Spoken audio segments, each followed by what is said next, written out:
Bamboo farming में आपका स्वागत है। मैं चिराग पटेल आज आपको ले चलता हूँ फिर से एक बाम्बू के फार्म पे, जहाँ पे 6 महीना हुआ है बाम्बू का प्लांटेशन हुआ उसको, और सीड बेस्ड टुल्डा वैरायटी यहाँ पर लगा हुआ है।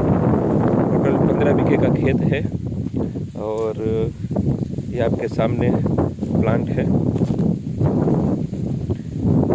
नीचे से फुटाऊ जो है वो चालू हो गया है। ये नया सूट जो है निकल चुका है और तकरीबन 5 थिकनेस वाले और 4 जो है विदाउट थिकनेस के सूट निकल चुके हैं। और 6 फीट की एवरेज हाइट जो है वो हम गिनती में ले सकते हैं। नया पोल की जो अगर हम थिकनेस की बात करें तो ये अपने फिंगर से ज़्यादा जो है वो थिकनेस पोल की हो चुकी है। और ये नया सूट जो है वो निकल रहा है।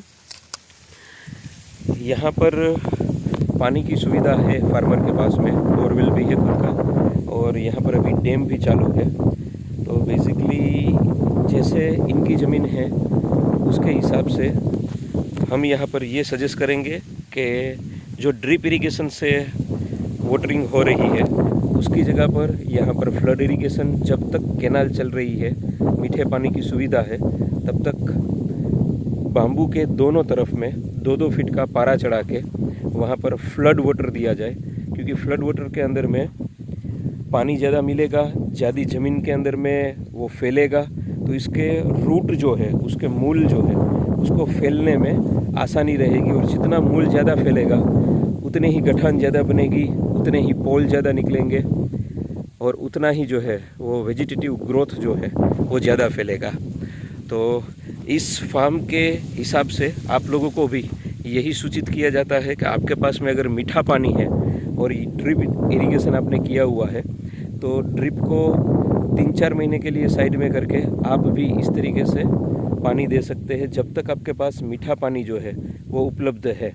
और जब गर्मी का सिचुएशन चालू हो जाता है, कैनाल बंद हो जाती है, डैम का पानी आप तक नहीं पहुंचता है, फिर से ड्रिप इरिगेशन कर दीजिए। लेकिन तब तक में आपका प्लांट जो है 7-8 फीट की हाइट ले चुका होगा और कम से कम 12-15 सूट उसमें से निकल चुके होंगे। तो तब ये सिंगल लाइन अभी जो लगी हुई है ड्रिप की, उसकी जगह पर लेफ़्ट और राइट 1.5 फीट छोड़ के प्लांट के लेफ़्ट और राइट साइड पे आपको ड्रिप जो है लगा देनी है, ताकि गर्मियों की सीजन में कम समय 1 से 1.5 घंटा भी अगर हम देते हैं पानी तो उसका ओज जो है वो पूरे प्लांट के 3 फीट रेडियस के अंदर में कंप्लीट करवा सके।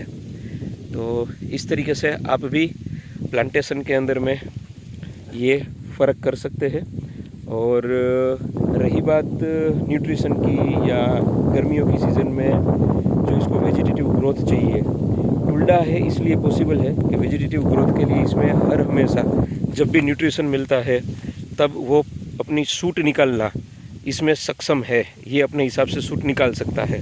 जबकि आज कह सकते हैं हम 1 मार्च है और 1 मार्च के अंदर में आप देख सकते हो ये 6 महीने का प्लांट, उसके बाद में भी ये थम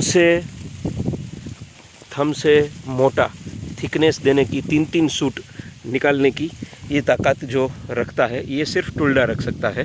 बाकी की प्रजाति के अंदर में सिर्फ मॉनसून सीजन के अंदर में सूट निकलते हैं। तो इस समय ऐसा आपको लगे कि आपका ग्रोथ जो है एकदम पीक पे पहुंच रहा है, तो यहाँ पर आप यूरिया का इस्तेमाल कर सकते हैं, या तो नाइट्रोजन बेस दूसरी कोई भी चीज़ जो नाइट्रोजन दे सकती है वो आप फ्लड वाटर में साथ में दे सकते हैं। अभी प्लांट छोटे हैं, 6 महीने का ही ग्रोथ है, तो यहाँ पर 2 एकड़ पे आप 50 किलो यूरिया का बैग जो आता है वो दे सकते हैं क्वांटिटी के हिसाब से।